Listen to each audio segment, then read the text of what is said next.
அந்தகாரத்திலும் மரண இருளிலும் இருந்து அவர்களை வெளிப்பட பண்ணி அவர்கள் கட்டுகளை அறுத்தார். ஒருவேளை இந்த ராத்திரி வேளையில ஒரு அந்தகாரமான ஒரு சூழ்நிலைக்குள்ள, ஒரு மரண இருளின் சூழ்நிலைக்குள்ள நீங்க கடந்து போய் கொண்டிருக்கலாம். பிரதர், என் வாழ்க்கையில எங்க பார்த்தாலும் என்னத்தான் இருக்குதுன்னா இருள் மட்டும்தான் இருக்குது.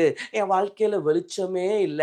என் வாழ்க்கையின் அத்தனை முனைகளும் எப்படிதான் இருக்குதுன்னா இருளாதான் இருக்குன்னு நீங்க சொல்லலாம். ஆனா இந்த ராத்திரி கர்த்தர் சொல்லுகிறார், அந்தகார இருளிலிருந்து, மரண இருளிலிருந்து உன்னுடைய வாழ்க்கையில இதுவரைக்கும் போராடி கொண்டிருந்த அத்தனை மரண இருளுக்கோ கர்த்தர் ஒரு முடிவை கொண்டு வர போகிறார். இன்னைக்கு சில அந்தகார இருள் அப்படியே பிடிச்சு வச்சிருக்குது. இருளுக்கும் அந்தகார இருளுக்கும் வித்தியாசம் இருக்குதுங்க. இருளுங்கிறது சாதாரண ஒரு இருள், அவ்வளவுதான். நைட்டு நீங்க கிடக்குறீங்களே, அந்த நைட்ல கூட என்ன இருக்கும்னா கொஞ்சம் வெளிச்சம் இருக்கும். ஆனா அந்தகார இருளுங்கிறது சுத்தமா வெளிச்சம் இருக்காது.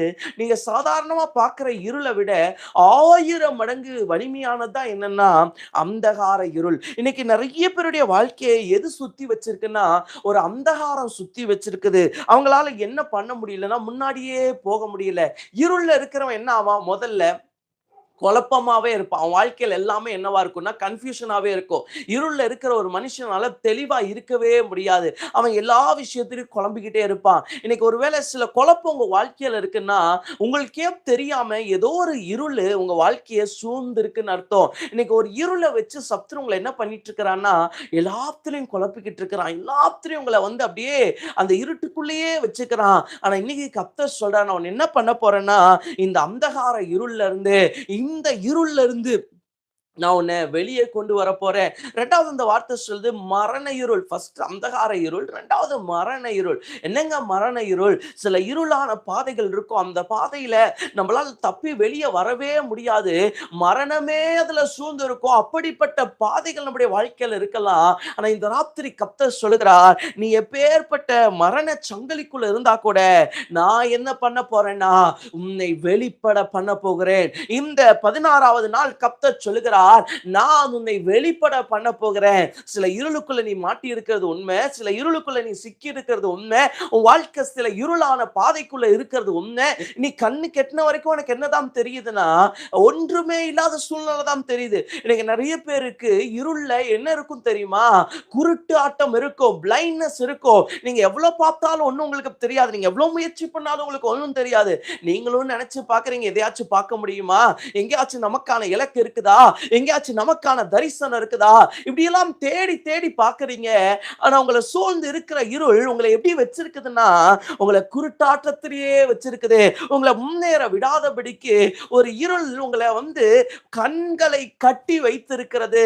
ஆனா இந்த ராத்திரி கர்த்தர் சொல்லுகிறார், அந்த அந்தகாரத்திலிருந்து நான் உன்னை வெளிப்பட பண்ண போகிறேன். அந்த மரண இருளிலிருந்து, அந்த இருளான சூழ்நிலையிலிருந்து நான் உன்னை வெளிப்பட பண்ண போகிறேன். இந்த ராத்திரி சில ஆவிகள் உங்களை இருளாக்கி வைத்து விட்டதா, இயேசுவின் நாமத்தினாலே அந்த ஆவிகளை கடிந்து கொள்ளுகிறேன். இந்த ராத்திரி இயேசு கிறிஸ்துவின் நாமத்தினாலே பொல்லாத ஆவிகளை கடிந்து கொள்ளுகிறேன். இருளின் ஆதிக்கங்கள் முடிகிறது. உங்க வாழ்க்கையில இதுவரைக்கும் இருளின் ஆதிக்கங்கள் இருந்திருக்கலாம், இருளின் அதிகாரம் இருந்திருக்கலாம். பிரதர், ஏதோ ஒரு இருள், ஏதோ ஒரு இருளான சூழ்நிலை என்ன அப்படியே அடக்கி வச்சிருச்சு, முடக்கி வச்சிருச்சு நீங்க சொல்லலாம். ஆனா இன்னைக்கு இயேசு கிறிஸ்துவின் நாமத்தினாலே உங்கள் வாழ்வில் இருக்கிற அத்தனை இருள்களையும் கர்த்தர் முழிக்கிறார். உன்னுடைய வாழ்க்கையில இத்தனை வருஷம் இருளை பார்த்துட்டேல்ல, இத்தனை வருஷம் வாழ்க்கையில இருள் மட்டும்தான் இருந்துச்சு. ஆனா இன்னைக்கு ராத்திரி கர்த்தர் சொல்றாரு, உன் இருள்களை வெளிச்சமாக்குகிறேன், உன் இருளை வெளிச்சமாக்குகிறேன். வசனம் சொல்லுது பாருங்க, அவர்களை வெளிப்பட பண்ணி அவர்கள் கட்டுகளை அறுத்தார். இந்த ராத்திரி ஆண்டவர் சொல்றாரு, நீ சில இருள்ல இருக்கிறது உண்மை, சில இருளான பாதையில இருக்கிறது உண்மை. நான் என்ன பண்ண போறேன்னா உன்னை வெளியே கொண்டு வர போகிறேன். சிலர் இருளின் ஆழத்துல இருக்கிறீங்களா, மூழ்கடிக்கப்பட்ட இருள்ல இருக்கிறீங்களா, உங்க வாழ்க்கையில இருளை விட்டு வெளியே வர முடியாது. இந்த இருளை விட்டு எல்லாம் வெளியே வர முடியாது, இந்த இருள்ல எல்லாம் நிக்க முடியாது, இந்த இருள்ல எல்லாம் நடக்க முடியாது, அப்படி சொல்லிக் கொண்டிருக்கிறாயா? கர்த்தர் இந்த ராத்திரி சொல்லுகிறார், இந்த இருளிலிருந்து நான் உன்னை வெளிப்பட பண்ணுவேன், வெளிப்பட பண்ணுவேன். உன்னுடைய வாழ்க்கையில சில இருள் சூழ்ந்து இருக்குது மகளே, சில இருள் சூழ்ந்து இருக்குது மகனே. உனக்கு பாதை தெரியல, எங்கேயுமே பார்க்க முடியல. நீ பார்த்த இடம் எல்லாம் என்னதான் இருக்குதுன்னா இருள் தான் இருக்குது, தோல்விதான் இருக்குது. உன்னால இதுல இருந்து என்ன பண்ண முடியலன்னா வெளியவே போக முடியல. இருள் இருக்கும்போது நீங்க என்ன பண்ணாலும் அது தப்பா தான் இருக்கும். இப்ப நம்ம வீட்லயே ஒரு நாள் கரண்ட் போயிடுச்சுன்னு வச்சுக்கோங்க. ஒரு வேளை கரண்ட் போயிருச்சுன்னா, நீங்க கேண்டில தேட போறீங்க. லைட் இல்ல, டார்ச் இல்ல, ஒண்ணும் இல்லாம தேட போறீங்கன்னா, நீங்க கேண்டில எடுக்கிறதுக்கு முன்னாடி 10 விஷயத்த தூக்கி போட்டு உடைப்பீங்க. 10 உங்க கையில இருந்து தவறி விழுகும். அங்கருந்து சில தள்ளி விழுவீங்க. சிலத மாத்தி எடுப்பீங்க. அதே போல தான் சில வேளையில இருள் நம்ம வாழ்க்கையில இருக்கும்போது, நீங்க என்ன முடிவு எடுத்தாலும் அது எப்படி தான் போகும்னா, தப்பா தான் போகும். ஏன்னா உங்க வாழ்க்கையே தான் இருள் சூழ்ந்து இருக்குதே. இருள் இருக்கும்போது எப்படிங்க ஒரு சரியான டிசிஷன் எடுக்க முடியும்? இருள் இருக்கும்போது எப்படிங்க சரியான பாதைய நீங்க பார்க்க முடியும்? உங்க வாழ்க்கை ஒரு இருள் சூழ்ந்து இருக்குதே. நீங்க நெறைய பேர் இருள்ல கேண்டில் எடுக்கிறேன்னு போயி கீழ விழுந்து கால் உடைஞ்சவங்கலாம் இருக்கிறாங்க. இருட்டுல நான் பண்ணிருவேன்னு போயி விழுந்து எழுந்து பாதிப்புக்குள்ளாய் வந்தவங்களா இருக்கிறாங்க. ஆனா இந்த ராத்திரி கர்த்தர் சொல்றாரு, சில இருள் உன் வாழ்க்கையில இருக்கிறது உண்மைதான். ஆனா நான் இன்னைக்கு என்ன பண்ண போறேன்னா, அதிலிருந்து உன்ன வெளிய கொண்டு வரப்போறேன். நான் விரும்புறேன். கர்த்தர் சொல்லுகிறார், அவர் விரும்புகிறார். இன்னைக்கு நீங்க ஒருவேளை விரும்பாம இருக்கலாம். இந்த இருளிலேயே வாழ்ந்துக்கலாம், இப்படியே இருந்துக்கலாம். இன்னைக்கு சில வாலிபர்கள்லாம் பார்த்தா, அவங்க சொல்லுவாங்க, இருட்டு ரூம்லயே இருந்துட்டு எனக்கு இருட்டு தான் பிடிச்சிருக்குன்னு சொல்லுவான். ஆனா அவனே கொஞ்ச நாள் கழிச்சு சொல்லுவான், தற்கொலை பண்ணிக்கணும் போல இருக்குது, வாழவே பிடிக்கலன்னு சொல்லுவான். இதுக்கு காரணம் என்ன? அவன் விரும்பி தேர்ந்தெடுக்கல. சத்துரு அவனை கட்டி வச்சிருக்கிறான். இன்னைக்கு நிறைய பேருடைய வாழ்க்கையில நீங்க விரும்பி இருள் எடுக்கல, பிசாசு உங்களை கட்டி வச்சிருக்கிறான், பிசாசு உங்களை நிறுத்தி வச்சிருக்கிறான். இந்த ராத்திரி கர்த்தராகிய தேவனுடைய நாமத்தினால, இயேசு கிறிஸ்துவின் நாமத்தினால இருளிலே ஒரு வெளிச்சம் வருகிறது, இருளிலே ஒரு வெளிச்சம் வருகிறது. இந்த ராத்திரி கர்த்தர் ஒரு செய்தியை சொல்லுகிறார், அந்தகார இருளிலும் மரண இருளிலும் என்னுடைய வெளிச்சம் உதிக்கிறது.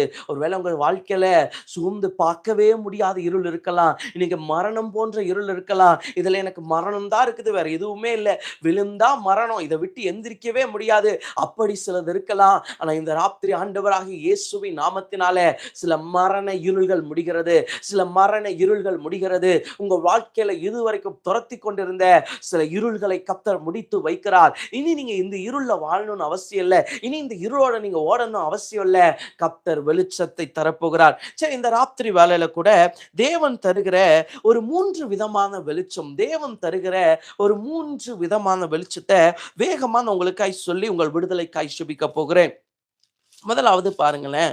ஆதியாகமத்தின் புஸ்தகம் 1வது அதிகாரம் 2வது 3வது வசனம். பூமியானது ஒழுங்கின்மையும் வெறுமையுமாயிருந்தது. ஆழத்தின் மேல் இருள் இருந்தது. தேவாவியானவர் ஜலத்தின் மேல் அசைவாடி கொண்டிருந்தார். நல்லா கவனிங்க. ஃபர்ஸ்ட் பைபிள்ல எங்க இருள் இருந்துச்சுன்னா இங்கதான் இருந்துச்சு. பூமியானது ஒழுங்கின்மையும் வெறுமையுமா இருந்தது. ஆழத்தின் மேல் இருள் இருந்தது. நல்லா கவனிங்க. பூமி வந்து எப்படி இருக்குதா, ஒழுங்கின்மையும் வெறுமையுமா இருக்குதா, அதுக்கு மேல என்ன இருக்குதா, இருள் இருக்கா. அப்போ ஒண்ணு நீங்க லிட்டரலா தெரிஞ்சுக்கோங்க, இருள் இருக்கிற ஒரு இடத்துல உங்களால ஒரு ஒழுக்கத்தை எதிர்பார்க்கவே முடியாது. சில ஒழுங்கு உங்களால் எதிர்பார்க்கவே முடியாது. நீங்க நினைப்பீங்க, பிரதர் என் பையன் வாழ்க்கையை கொஞ்சம் சீர்படுத்திட்டா என்ன, என் வேலையை சீர்படுத்திட்டா என்ன, என் ஆவிக்குரிய வாழ்க்கையை கொஞ்சம் ரெடி பண்ணிட்டா என்னன்னு நீங்க நினைக்கிறீங்க. உண்மைதான், நல்லதுதான். ஆனா இருள் இருக்கிற வரைக்கும் உங்களால என்ன பண்ண முடியாதுன்னா அதை சீர்படுத்த முடியாது. இன்னைக்கு ஒருவேளை உங்க வாழ்க்கையில சிலது ஒழுங்கற்று இருக்குதா, சில சீரற்ற தன்மையில இருக்குதா. ஆமா பிரதர், என் வாழ்க்கையில எல்லாமே எப்படி இருக்குதுன்னா ஒழுங்கின்மையா இருக்குதுன்னு நீங்க சொல்லலாம். இது சாத்தானுடைய ஒரு தந்திரங்க. இன்னைக்கு உங்களை ஒழுங்கின்மையாக்கி வெறுமையாக்கி உங்களை அதிலேயே வச்சுக்கணும்னு பிசாசு நினைக்கிறான். உங்களை ஒரு ஒழுங்கின்மைக்குள்ளேயே ஒரு வெறுமைக்குள்ளேயே வச்சுக்கணும்னு பிசாசு நினைக்கிறான். ஆனா இன்னைக்கு ஆண்டவர் எதை விரும்புறாருன்னா, அந்த ஒழுங்கின்மையில இருந்து அந்த வெறுமையில இருந்து உன்னை வெளியே கொண்டு வர விரும்புகிறார். இன்னைக்கு நிறைய பேருடைய வாழ்க்கையில ஏன் சிலதை சீர்படுத்த முடியலன்னு ஒரு கேள்வி இருக்குது. ஏன் இதனால சரி பண்ண முடியல, ஏன் என்னால் டிசிப்ளின் ஆக்க முடியல, நான் தான் பல வருஷம் முயற்சி பண்ணிட்டேனே, ஆனா ஏன் என்னால இதை சரி பண்ண முடியல. சிலதெல்லாம் நீங்க சரி பண்ண நினைச்சு 10 வருஷம் ஸ்பெண்ட் பண்ணிட்டீங்க, 20 வருஷம் ஸ்பெண்ட் பண்ணிட்டீங்க, 30 வருஷம் ஸ்பெண்ட் பண்ணிட்டீங்க. ஆனா இத்தனை வருஷம் ஸ்பெண்ட் பண்ணி கூட உங்களால என்ன பண்ண முடியலன்னா சிலதை சரி பண்ண முடியல. காரணம் என்ன தெரியுமா? அதற்கு மேல் ஒரு இருள் இருக்கிறது. அதற்கு மேல் ஒரு இருளை சத்துரு கட்டி வச்சிருக்கிறான். இன்னைக்கு சில இருள் இருக்கிறதுனால தான் உங்க வாழ்க்கையில சில ஒழுங்கின்மோ. சோ ஃபர்ஸ்ட் அவன் எதை கொடுக்கிறான்னா ஒரு ஒழுங்கின்மையை கொடுக்கிறான். ஒழுங்கின்மையை கொடுத்துட்டு அப்புறம் கொஞ்சம் கொஞ்சமா என்ன பண்ணுவான்னா, வெறுமையாக்குவான். ஃபர்ஸ்ட் பிசாசு உங்கள வெறுமையாக்க மாட்டான். உங்கள ஒழுங்கின்மையாக்குவான். உங்க வாழ்க்கையில இருக்கிற சில காரியத்த ஒழுக்கக்கேடாக்குவான். உங்க ஜெபத்த ஒழுக்கக்கேடாக்குவான். ஃபர்ஸ்ட் எடுத்தோனே வெறுமையெல்லாம் ஆக்கிட்டு போக மாட்டான். ஃபர்ஸ்ட் உங்கள என்ன பண்ணுவான்னா, ஜெபம் பண்ண விடாம பண்ணுவான். உங்கள ஜெபத்த தடுத்து நிறுத்துவான். உங்கள ஜெபிக்கிறத தடை செய்வான். ஸோ இந்த மாரியே பண்ணி பண்ணி உங்க வாழ்க்கையில இருக்கிற ஜெப நேரத்த சத்துரு தடை பண்ணி பண்ணி பண்ணி உங்க டிசிப்ளின கொஞ்சம் கொஞ்சமா சத்துருக்கு எடுக்கலாம். ஆனா இந்த ராத்திரி வேளையில ஆண்டவர் சொல்லுகிறார், உன் வாழ்க்கையில இன்னைக்கு ஒருவேளை சில ஒழுங்கின்மையான சூழ்நிலை, ஒழுங்கின்மையின் இருள் இன்னைக்கு சூழ்ந்து இருக்கலாம். ஆனா முதலாவது நான் எதுல உனக்கு வெளிச்சத்தை தர விரும்புறேன் தெரியுமா? உன்னை சீர்படுத்துற ஒரு வெளிச்சத்தை தர விரும்புறேன். பூமியை கர்த்தர் நல்லா தாங்க படைச்சாரு. ஏன்னா வசனம் சொல்லுது, ஆதியிலே தேவன் வானத்தையும் பூமியும் சிருஷ்டித்தார். தேவன் படைச்ச எதுவுமே ஒழுங்கின்மையா இருக்க முடியாது, வெறுமையா இருக்க முடியாது. காரணம் என்னன்னு சொல்றீங்களா? நீங்களும் நானும் நல்லா தானே இருக்கிறோம். நம்மள யார் படைச்சா? கர்த்தர் படைச்சிருக்கிறார். அப்ப நம்மள கர்த்தர் எவ்வளவு பத்திரமா, பக்குவமா பார்த்து பார்த்து நம்மளையே உருவாக்குவாருன்னா, அவர் உருவாக்கின பூமிய அவ்வளவு மோசமா உருவாக்கி இருப்பாரா? கண்டிப்பா நம்முடைய தேவன் யாருன்னா, அவர் ஒவ்வொன்றையும் ஒழுங்காய் செய்கிறவர். அவர் ஒவ்வொன்றையும் நேர்த்தியாய் செய்கிறவர். சோ ரொம்ப பெர்ஃபெக்ட்டா தான் ஆண்டவர் என்ன பண்ணியிருப்பாருன்னா, பூமிய உருவாக்கி இருப்பார். ரொம்ப நேர்த்தியா தான் உருவாக்கி இருப்பார். ஆனா பிசாசு என்ன பண்ணான்னா, ஆண்டவர் எதை சீரா பண்ணாரோ, எதை பெர்ஃபெக்ட்டா பண்ணாரோ, எதை டிசிப்ளினா பண்ணாரோ, அத அவன் இன்டிசிப்ளின் ஆக்கினான். அதையெல்லாம் இம்பெர்ஃபெக்ட் பண்ணான். இந்த ராத்திரி ஒருவேளை உங்க வாழ்க்கையில சிலதை நீங்க சீர்படுத்தி வச்சிருந்திருக்கலாம், சிலதை நீங்க ஒழுங்காக்கியே வச்சிருக்கலாம். ஆனா இன்னைக்கு சில வருஷங்களா அது ரொம்ப மோசமான நிலைமையில இருக்கலாம். ஏன் உங்க குடும்பம் இந்த சூழ்நிலையில இருக்கலாம், உங்க வேலை இந்த சூழ்நிலையில இருக்கலாம், உங்க பிசினஸ் இந்த சூழ்நிலையில இருக்கலாம். இன்னைக்கு என் பிசினஸ் ஒரு ஒழுக்கமாவே இல்ல பிரதர், ஒரு ஆர்டர்ல போயிட்டு இருந்துச்சு, ஒரு நேர்த்தியா போயிட்டு இருந்துச்சு. இன்னைக்கு அப்படி என் பிசினஸ் இல்ல, என் வீடு இல்ல, என் ஆவிக்குரிய வாழ்க்கை இல்ல, இன்னைக்கு என்னுடைய அபிஷேகம் அப்படி இல்ல, என்னுடைய வரங்கள் அப்படி இல்ல. இன்னைக்கு நிறைய விஷயம் உங்க வாழ்க்கையில ஒழுக்கம் இல்ல இல்ல இல்லன்னு நீங்க சொல்லிக்கொண்டே இருக்கலாம். ஆனா இந்த ராத்திரி கர்த்தர் சொல்லுகிறார், இந்த ஒழுங்கின்மையின் நடுவில் இன்னும் ஒரு நற்செய்தி இருக்கிறது. அது என்னன்னா, அதின் மேல் ஆவியானவர் அசைவாடி கொண்டிருக்கிறார். இன்னைக்கு உங்க வாழ்க்கையில சில சூழ்நிலை எதிர்மறையா இருக்கிறது உண்மைதான், சிலது நீங்க பார்க்கிற அளவுக்கு இல்ல உண்மைதான். ஆனா ஒன்ன மறந்துடாதீங்க, அதுக்கு மேல ஆவியானவர் அசைவாடி கொண்டிருக்கிறார், ஆவியானவர் உலாவிக் கொண்டிருக்கிறார். இந்த ராத்திரி நம்முடைய தேவன் யார் தெரியுமா? சீரற்றவைகள் எல்லாம் சீர்படுத்துகிறவர். தேவ பிள்ளையே, இன்னைக்கு உன் வாழ்க்கையில ஒரு குறைவு இருக்குது, ஒரு ஒழுங்கின்மை இருக்குது, ஒரு வெறுமை இருக்குது, எல்லாம் இருக்கு, நான் ஒத்துக்கிறேன். ஆனா ஒன்று இருக்கிறது, அதற்கு மேலே தேவ ஆவியானவர். இந்த வசனம் பாருங்க, ஒழுங்கின்மையும் வெறுமையும் இருளுமாய் இருந்தது. அதுக்கப்புறம் வசனம் சொல்லும், தேவ ஆவியானவர் ஜலத்தின் மேல் அசைவாடி கொண்டிருந்தார். இந்த ராத்திரி கர்த்தருடைய ஆவியானவர் நம்முடைய குடும்பங்கள் மேல் அசைவாடுகிறார். உங்களுக்கு ஒழுங்கின்மையா எதையெல்லாம் பார்க்கிறீங்களோ, உங்களுக்கு எதெல்லாம் இம்பர்ஃபெக்ட்னு தோணுதோ, அதன் மேல் ஆவியானவர் அசைவாடி கொண்டிருக்கிறார். பிரதர், இதெல்லாம் சரி பண்ண முடியாது பிரதர், இதெல்லாம் மாற்ற முடியாதுங்க. கொஞ்சம் யோசிச்சு பாருங்க, இன்னைக்கு இருக்கிற உலகம் அன்னைக்கு இல்ல. மொத்த உலகமும் கொலாப்ஸ் ஆயிருந்துச்சு. மொத்த உலகமும் அப்படியே மாறி இருந்துச்சு, இருள்ல இருந்துச்சு, ஒழுக்கமற்று கிடந்துச்சு, பார்க்க முடியல, அவ்வளவு கேவலமா இருந்துச்சு உலகம்.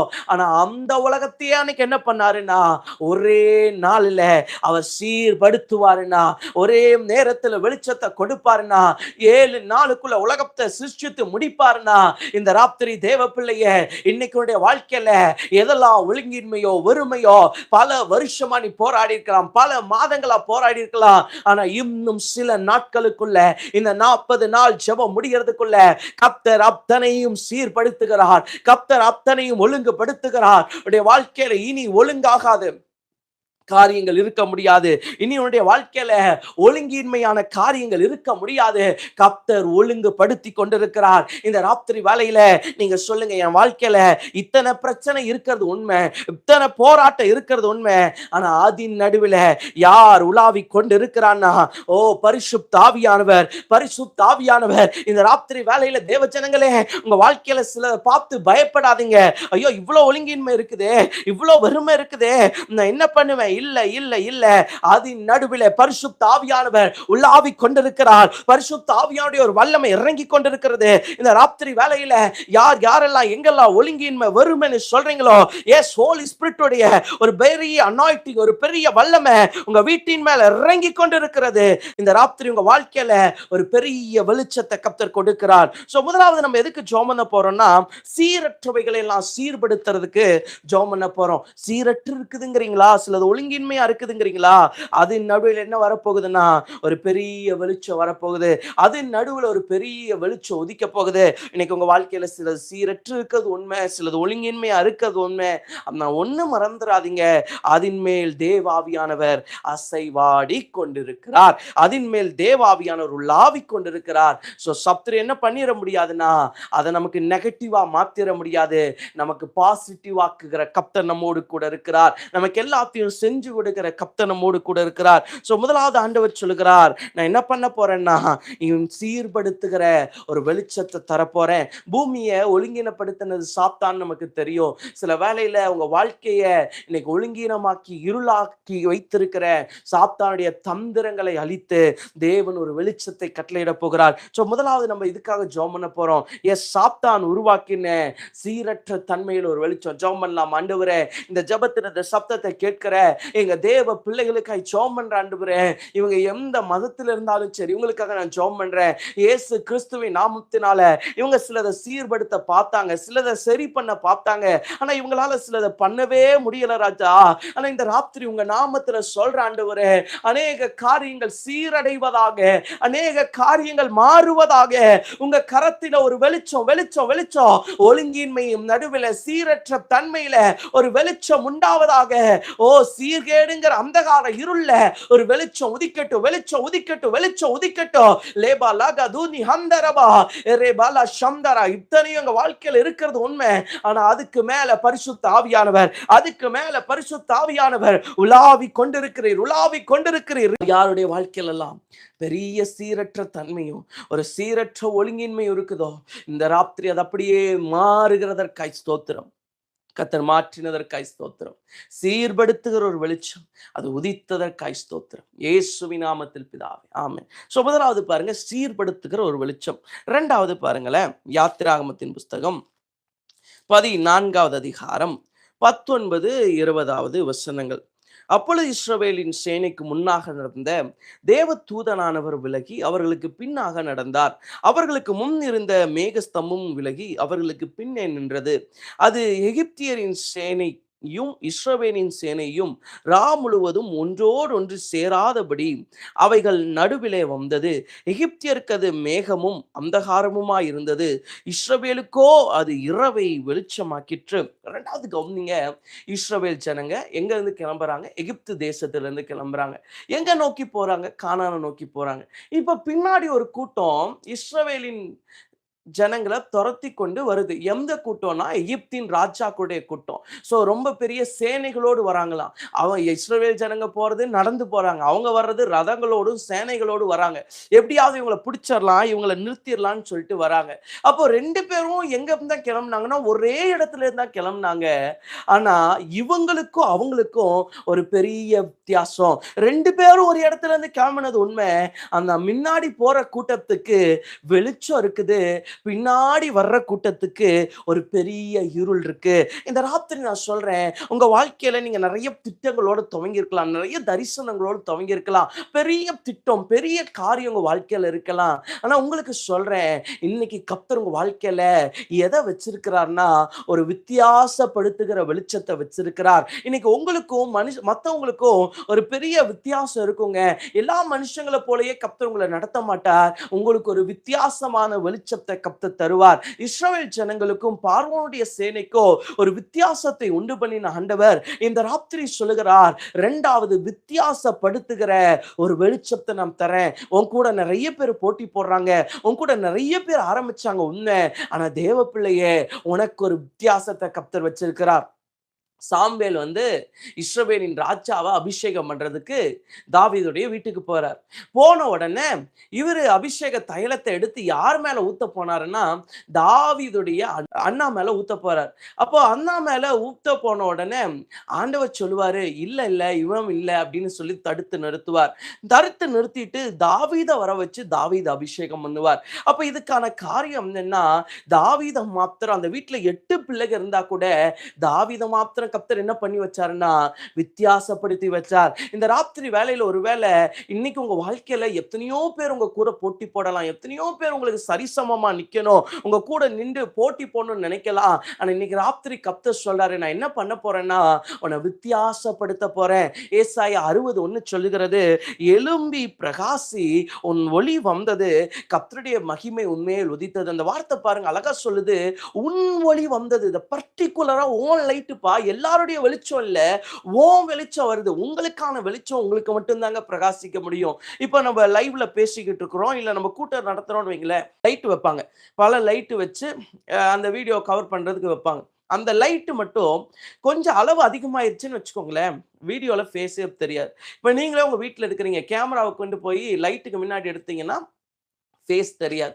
அப்போ அந்த வெளிச்சம் கூட எவ்வளவா தான் தெரியணும்னா, ஒரு அளவா தான் தெரியணும். இன்னைக்கு நான் சொல்றேன், நமக்கான வெளிச்சத்த நமக்கான அளவோடு கர்த்தர் வெளிப்பட பண்ணுவார். இன்னைக்கு உங்களுக்கு ஒரு வெளிச்சம் கர்த்தர் வச்சிருக்கிறார். உங்களுக்குன்னு சில வெளிச்சத்த கர்த்தர் வச்சிருக்கிறார். அதை எப்படி வெளிப்பட பண்ண போறார்னா, உங்களுக்கான அளவோடு, உங்களுக்கான அளவுகோலோடு கர்த்தர் வெளிப்பட பண்ண போகிறார். இஸ்ரவேல் ஜனங்களுக்கு பாருங்களேன், அங்க பார்த்தா ஒரு பெரிய கூட்டம் வருது. பார்வோனுடைய சேனை, ரதம் எல்லாமே ட்ரெயின் ஆனது, எல்லாமே ரொம்ப கைத்தேறின ப்ரொஃபஷனலான ரதம். அப்ப இத பார்த்தோனே இஸ்ரவேல் ஜனங்க பயப்படுறாங்க, துரத்துறாங்களே, சாக போறோமே. ஆனா கர்த்தர் என்ன பண்ணார் தெரியுமா?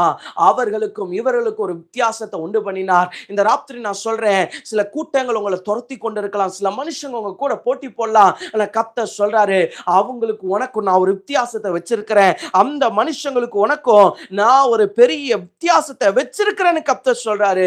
வித்தியாசம் மட்டும் இல்ல, கர்த்தர் என்ன பண்ணாருன்னா இஸ்ரவேல் ஜனங்களை பாதுகாத்தார். இந்த ராத்திரி வேளையில கர்த்தர் வித்தியாசப்படுத்துறது மட்டும் இல்ல, யாரை கர்த்தர் வித்தியாசப்படுத்தினாரோ அவர்களை கர்த்தர் பாதுகாப்பார். இன்னைக்கு ஒருவேளை இந்த ராத்திரி வேளையில கர்த்தர் ஒரு வித்தியாசத்தை உங்க வாழ்க்கையில அனுமதிச்சிருப்பாருன்னா, ஒரு வித்தியாசமான அபிஷேகம், வித்தியாசமான சூழ்நிலைக்குள்ள நீங்க கடந்து போவீங்கன்னா, அந்த வித்தியாசம் மட்டும் இல்ல, ஒரு பெரிய பாதுகாப்பை கர்த்தர் வைப்பார். பாருங்க, அந்த இஸ்ரவேல் ஜனங்களை எகிப்தின் சேனை நெருங்க முடியல.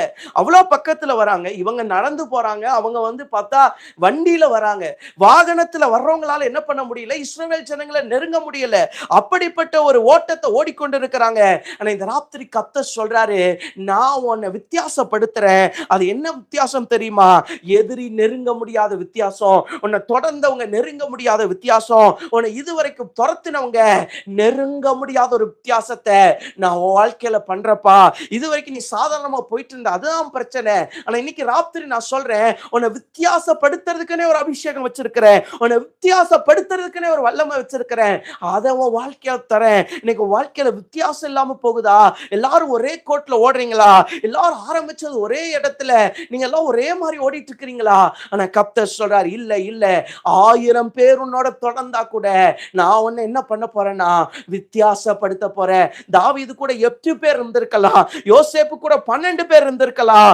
ஆனா இந்த யோசேப்பையும் தாவீதையும் மாத்திரம் கர்த்தர் என்ன பண்ணாருன்னா பெரிய வித்தியாசப்படுத்தினார். இந்த ராத்திரி கர்த்தர் சொல்லுகிறார், நான் உன்னை வித்தியாசப்படுத்த போகிறேன். ஒரு வித்தியாசமான அபிஷேகம், ஒரு வித்தியாசமான வல்லமை இன்னைக்கு கர்த்தர் உங்க மேல அதை வைக்கிறார். இந்த ஜெபத்துக்கு அப்புறம் உங்க வேலையில நீங்க 10ஓட 1 இருக்க போறது இல்ல, 10ல நீங்க 1 இருப்பீங்க. இன்னைக்கு ஆண்டவர் என்ன பண்ண போறாருன்னா, ஆண்டவர் த நம்பர் 1 அவங்கள மாத்த போறார். உங்களையும் உன்னையும் கர்த்தர் த டாப் 1 மாத்த போறார். இன்னைக்கு நீங்க கண்டிப்பா எப்படி இருக்க வேண்டாம்னா, கூட்டத்தோட 1 இருக்க வேண்டாம். ஒரு வித்தியாசப்படுத்துகிற அனாயிண்டிங், ஒரு வித்தியாசப்படுத்துகிற அபிஷேகம் அது உங்க வாழ்க்கையில வருது. இஸ்ரவேல் ஜனங்களுக்கு வந்ததுதான் எகிப்து ஜனங்களுக்கு வந்துச்சு. அப்படி சொல்லிட்டு போக கர்த்தர் விடல.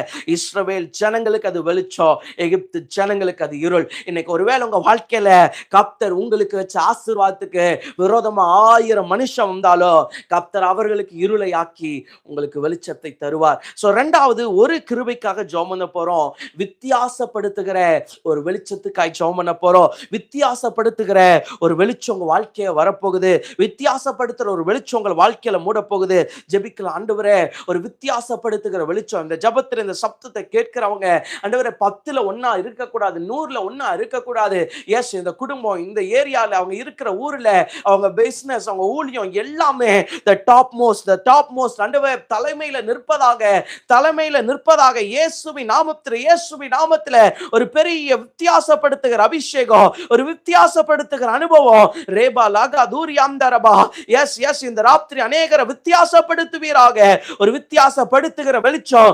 முதல் நீர் சொன்னீர், சீர்படுத்துகிற வெளிச்சம். இரண்டாவது அது வித்தியாசப்படுத்தி காட்டுகிற வெளிச்சம்.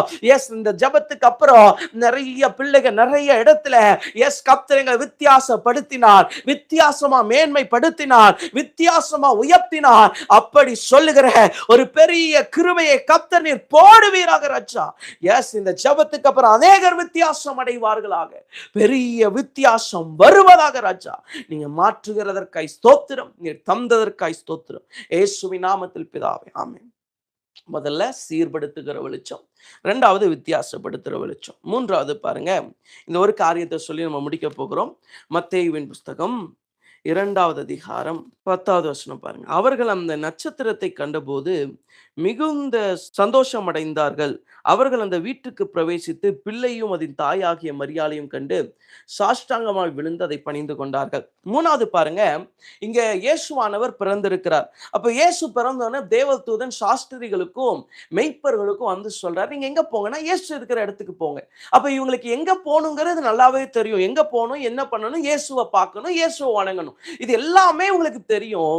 ஆனா எப்படி போகணும்னு தெரியாது. இன்னைக்கு நிறைய பேருக்கு நம்ம வாழ்க்கையில இருள் என்ன பண்ணிருச்சுன்னா, நமக்கு போக வேண்டிய இடம் தெரியும், ஆனா போகிறதுக்கு வழி தெரியாது. எப்படி போறோம், எந்த வழியில டிராவல் பண்ண போறோம் அப்படி தெரியாம இருள் என்ன பண்ணிருச்சுன்னா சிலரை மறைச்சு வச்சிருக்குது, நம்மள போக விடாம ஒரு இருள் நம்ம பாதைகளை அடைச்சு வச்சிருக்குது. இன்னைக்கு ஒருவேளை இப்படிப்பட்ட அனுபவத்துல இருக்கலாம். இன்னைக்கு உங்களுக்கான தரிசனம் தெரியுது, உங்களுக்கான இலக்கு தெரியுது, ஆனா இதுக்கு போக முடியாம ஒரு இருள் உங்களை சூழ்ந்து இருக்குது. எஸ், இன்னைக்கு ஒரு இருள் வந்து உங்களை போக விடாம பண்ணி கொண்டு இருக்குது. எதிர்காலம் தெரியும், உங்களுக்கான திட்டம் தெரியும், ஆனா அதை எப்படி அடையிறதுன்னு தெரியல. வாக்குத்தத்தம் தெரியும், தரிசனம் தெரியும், எப்படி அடையிறதுன்னு தெரியல. இன்னைக்கு அப்படிதாங்க சாஸ்திரிகளும் மெய்ப்பர்களும் எப்படி போறதுன்னு தெரியல. ஆனா ஒரு நட்சத்திரத்தின் வெளிச்சம் அவர்களை வழி நடத்தினது. மூன்றாவது கர்த்தர் ஒரு வெளிச்சத்தை சொல்லுகிறார், இருளிலே என் வழி நடத்துகிற வெளிச்சம் வரப்போகிறது. இதுவரைக்கும் எல்லாமே இருளா இருந்துச்சு, உன்னால போக முடியல, பாதை தெரியல, இருள பார்த்தாவே பயந்த, கால் எடுத்து வைக்க முடியல, எங்க போவேன்னு உனக்கு தெரியல, அப்படி வாழ்ந்து கொண்டிருந்தல்ல. ஆனா இன்னைக்கு கர்த்தர் சொல்றாரு, உன்னை வழி நடத்த நான் ஒரு வெளிச்சம் வச்சிருக்கிறேன்ப்பா. 1000 பேருக்கு வழி தெரியலனா கூட நான் உன்னை என்ன பண்ண போறேன்னா வழி நடத்த போறேன். குருடர்களை அவர்கள் அறியாத வழியிலே நடத்தி அவர்களுக்கு முன்பாக இருளை செவ்வைப்படுத்துகிற கர்த்தர். இந்த ராத்திரி ஆண்டவர் சொல்றாரு, இன்னைக்கு உனக்கு வழி தெரியலல்ல, நான் வழி நடத்துற ஒரு வெளிச்சத்தை அனுப்புறேன். உனக்கு ஒரு இலக்கு இருக்குது, உனக்கு ஒரு தரிசனம் இருக்குது, உனக்கு ஒரு திட்டம் இருக்குது. அந்த திட்டத்துக்கு, அந்த தரிசனத்திற்கு, அந்த இலக்குக்கு உன்னை கொண்டு போகிற ஒரு வெளிச்சம் உன்னை சந்திக்க போகிறது. தேவ பிள்ளையே, கர்த்தர் உங்களுக்கான சில காரியங்களை நிறைவேற்ற, உங்களை வழி நடத்த சில வெளிச்சங்களை அனுப்ப போகிறார். எஸ், இவ்வளோ பெரிய காரியம் இருக்குது, இவ்வளோ பெரிய திட்டம் இருக்குது, நான் எப்படி பிரதர் முடிவெடுக்க போறேன், நான் எப்படி செய்ய போறேன், நான் இதை எப்படி பண்ணுவேன்னு ஒருவேளை நீங்க கேட்டுக்கொண்டு இருக்கிறீங்கல்ல, கர்த்தர் உங்களை பார்த்து சொல்றாரு, நான் ஒரு வெளிச்சத்தை அனுப்புறேன்ப்பா. சாஸ்திரிகளுக்கு ஒரு கேள்வி, மெய்ப்பர்களுக்கு ஒரு கேள்வி, இயேசுவை பார்க்கணும் தரிசனம், இயேசு கிட்ட போகணும் தரிசனம், ஆனா எப்படி போய் இயேசுவை பார்க்கிறது, எந்த வழியில போறது, இயேசுவை பார்க்கணும் உண்மை. ஒரு கேள்வி வந்த உடனே முன்னாடி நட்சத்திரம் வந்து நிக்குது. இந்த ராத்திரி சொல்றேன், சில வேளையில உங்களுக்கு என்ன பண்ணணும், எப்படி செய்யணும்னு ஒரு கேள்வி வருதா, இந்த ராத்திரி ஆண்டவர் என்ன பண்ண போறாருன்னா ஒரு நட்சத்திரத்தை அனுப்ப போகிறார். ஒரு நட்சத்திரம் உங்களை வழி நடத்த போகிறது. ஒரு வெளிச்சத்தை அனுப்ப போகிறார். ஒரு வெளிச்சத்தின் வழி நடத்துதல் உங்கள் வாழ்வில் அது வரப்போகிறது. தேவ பிள்ளையே, இருள் நம்மளை போகவே விடக்கூடாதுன்னு கட்டி வச்சா கூட கர்த்தர் என்ன பண்ணுவாருன்னா நமக்கான வெளிச்சமாய் வந்து நிற்பார். ஸோ இருள் பூமியையும் காரிருள் ஜனங்களையும் மூடும், ஆனால் உண்மையில் கர்த்தர் உதிப்பார். தேவ பிள்ளைய, உலகத்துக்கே இருள் வரட்டும், பூமிக்கே இருள் வரட்டும். நிறைய பேர் தீர்க்க தரிசனம் சொல்றாங்க, இருள் வருது வரட்டும். எஸ், ஆனா உனக்கும் எனக்கும் கர்த்தருடைய வெளிச்சம் வரும். உலகத்துக்கே ஒன்னா வந்தாலும் உங்களுக்கும் எனக்கும் தேவனுடைய வெளிச்சம் வந்தே உண்டாகும். ஏன்னா நம்ம அவருடைய பிள்ளைகள், ரத்தம் சிந்தி மீட்கப்பட்டவர்கள், ரத்தத்தினாலே சம்பாதிக்கப்பட்டவர்கள். இந்த ராத்திரி கர்த்தர் சொல்றாரு, உன்னை வழி நடத்த நான் ஒரு வெளிச்சத்தை தரேன். எந்த வழியில போகணும்னு தெரியாம தானே இருக்கிற, எந்த பாதையை சூஸ் பண்றதுன்னு தானே தெரியாம இருக்கிற, எல்லாம் தெரியும், இதுதான் நடக்கணும், இப்படிதான் நடக்கணும், ஆனா வழி தெரியலையே, இந்த வழியில போகணுமா, அந்த வழியில போகணுமா. இன்னைக்கு நிறைய பேருக்கு சத்ரு வழியை குழப்பியே பல வருஷத்தை வேஸ்ட் பண்ணிட்டான். இன்னைக்கு தப்பான வழி எடுத்து திரும்பி வர்றதுக்கு பல வருஷம் போயிடுச்சு. இன்னைக்கு சிலருக்கு தாமதமான வழி. இன்னைக்கு நிறைய பேருக்கு வழி நடத்துதெல்லாம் தடிமாறி கொண்டிருக்கிறீங்க. ஆனா ஆண்டவர் இந்த ராத்திரி சொல்றாரு, உன்னை வழி நடத்துகிற ஒரு பெரிய வெளிச்சத்தை அனுப்ப போகிறேன். உன்னை வழி நடத்துகிற ஒரு பெரிய வெளிச்சத்தை அனுப்ப போகிறேன். அந்த வெளிச்சம் உன்னை சந்திக்க போகிறது. இந்த 16வது நாள் உபவாச ஜெபத்துல கர்த்தர் சொல்றாரு, வழி நடத்த ஒரு வெளிச்சம் வரப்போகுது. 3 வெளிச்சம் சொன்னேன். சீர்படுத்துகிற வெளிச்சம். 2வது சொன்னேன் வித்தியாசப்படுத்துகிற வெளிச்சம். 3வது வழி நடத்துகிற வெளிச்சம். இந்த வெளிச்சம் நம்மை சந்திக்க போகிறது. இந்த வெளிச்சம் நம்மை வழி நடத்த போகிறது. ஜெபிக்கலாமா? அன்பின் ஆண்டவரே, உம்மை ஸ்தோத்திரிக்கிறோம். நல்ல ஒரு 2-3 நிமிஷம் ஜெபம் பண்ணி முடிக்க போகிறோம். ஸ்தோத்திர ஆண்டவரே, ஸ்தோத்திர ஆண்டவரே. அப்பா, இந்த ராத்திரி வேளையில இந்த 16வது நாள் உபவாச ஜெபத்திற்கு இந்த சப்தத்தை கேட்க பண்ணினீரே, ஸ்தோத்திரம். எஸ், இந்த ராத்திரி ஆண்டவரே எங்களை வழி நடத்த ஒரு வெளிச்சம், வழி நடத்த ஒரு வெளிச்சம். எனக்கு எந்த பாதையில போகணும் தெரியல, என்ன பண்ணணும் தெரியலன்னு சொல்றீங்களா?